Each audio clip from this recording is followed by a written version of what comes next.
Hey everybody, so April is going to be a pretty fantastic month for new books, and I have a small stack here that I want to make sure that you are pre-ordering and have ready on your TBR as soon as they come out.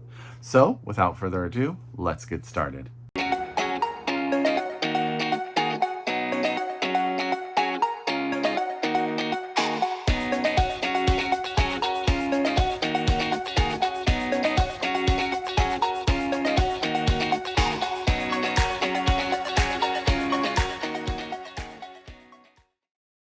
Hi everyone and welcome back to my channel. It's Russell with Ink and Paper Blog. How are you doing today? As always, I hope you're happy, I hope you're healthy, I hope you're safe, and of course I hope you're reading an amazing book or two or three or four.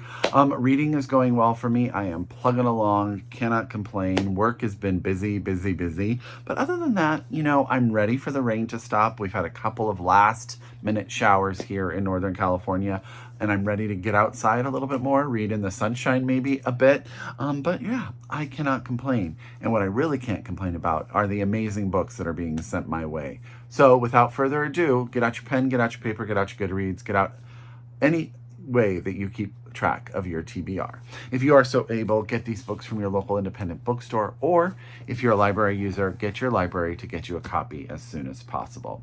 So the first book I want to tell you about is actually a memoir, and it is right here. It's called Bones Worth Breaking, and it's by David Martinez. It comes out on April 9th from MCD FSG, and this is the story of two brothers. This actually, just the blurb of this sort of breaks my heart. So David and his family are Black and Brazilian Americans living in Idaho in a Mormon town.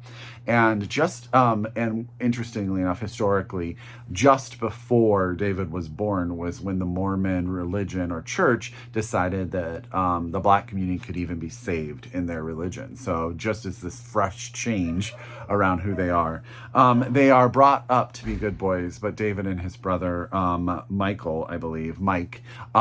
they definitely do everything. I think it says, we're raised to be good boys, but definitely not to get high, skateboard all night, or get arrested, which they do with zeal. But their lives take two very different turns. David goes on a 2-year mission to Brazil, and Mike stays here and finds himself in prison. And eventually, once he is returned, David's returned, there's a huge opioid epidemic going on, and Mike unexpectedly dies in prison. And it's the story of this brotherhood and this relationship and everything that brings coming together. So I think it sounds heartbreaking, but it's probably going to have a lot of beauty to it as well. So that's Bones Worth Breaking by David Martinez. Again, it comes on April 9th from MCD FSG. We're going to take a big left turn here, and we're going to do a bit of fantasy, and we're going to talk about The Dead Cattail Assassins by Djeli Clark, and I always say this author's name incorrectly. This comes out from Tor in April as well. I don't have an exact date here, just as April. So this is the story of Eveen, E-V-E-E-N, Eveen. She is a skilled assassin. She belongs to this assassin group, and there are only 3 rules to this group. First, that the contract must be just. So that is above Eveen's pay grade. She is not really informed to that piece of it, but that is what the first part of it is. The second is that you can only kill the contract. You cannot kill other people. And Eveen has never missed her mark. And then the third is that once you accept a job, you have to get it done. That's the third thing. And it says here, when the festival of the Clockwork King turns the city upside down, Eveen's newest mission brings her face to face with a past she isn't supposed to remember and a vow she can't forget.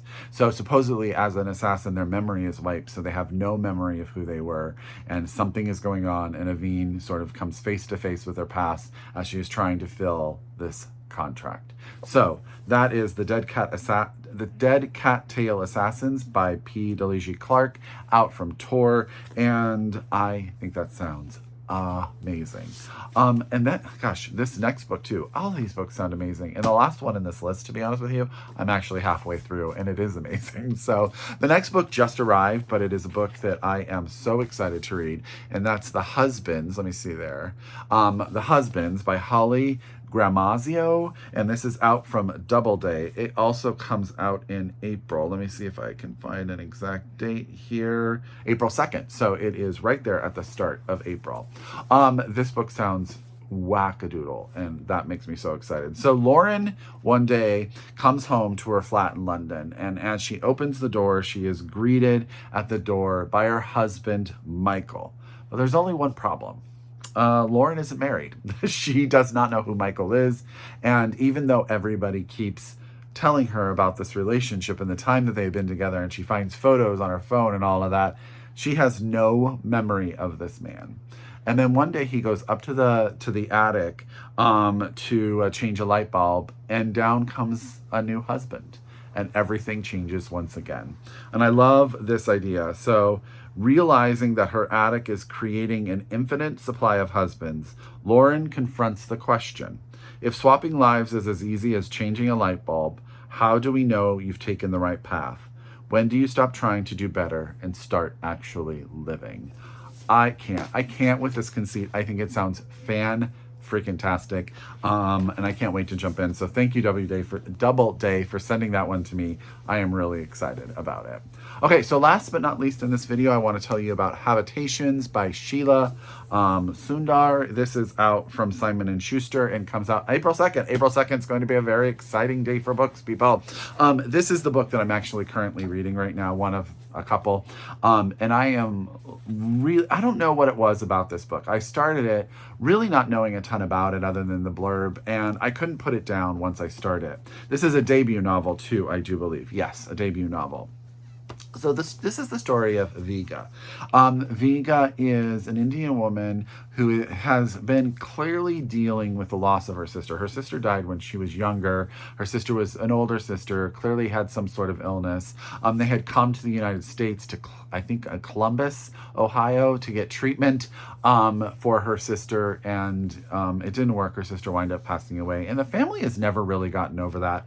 So after college, Viga then comes to the United States to go to graduate school at Columbia, and she winds up in all of these different sort of situations. All of these different things come at her, different relationships. She has to deal with work, she has to deal with money running out, and all of that. And the book even tells you at the end that ultimately she even has to deal with being a single mother. And what we learn is that Viga still is trying to figure out, what does home mean when she hasn't really allowed herself to grieve for her sister, and she constantly is sort of going back to that space as where she feels most grounded. But now with her daughter, with her life, with all of these experiences that she's had, what does home really mean to her, and what does she want it to mean for her child? I find this book extremely readable, and I mean that in the nicest way. I just get lost in Viga's life, in the friends she makes, in the relationship she has, the complications that come her way, the difficulty she has with her family, with her education, with everything. I just get lost in her story, and I think that really is just a testament to the power of Sheila's writing. I just find myself wanting to know what's going to happen and wishing the best for Viga. So that is Habitations by Sheila Sundar. It is out from Simon & Schuster on April 2nd. I am really, really liking this book, and I hope that I just put it on your radar. I actually hope that all 4 of these April releases, oh, that's not very clear. There you go. These 4 April releases wind up on your TBR. So as always, I encourage you to read globally, shop locally, and until next time, I wish you happy reading. Bye, everyone.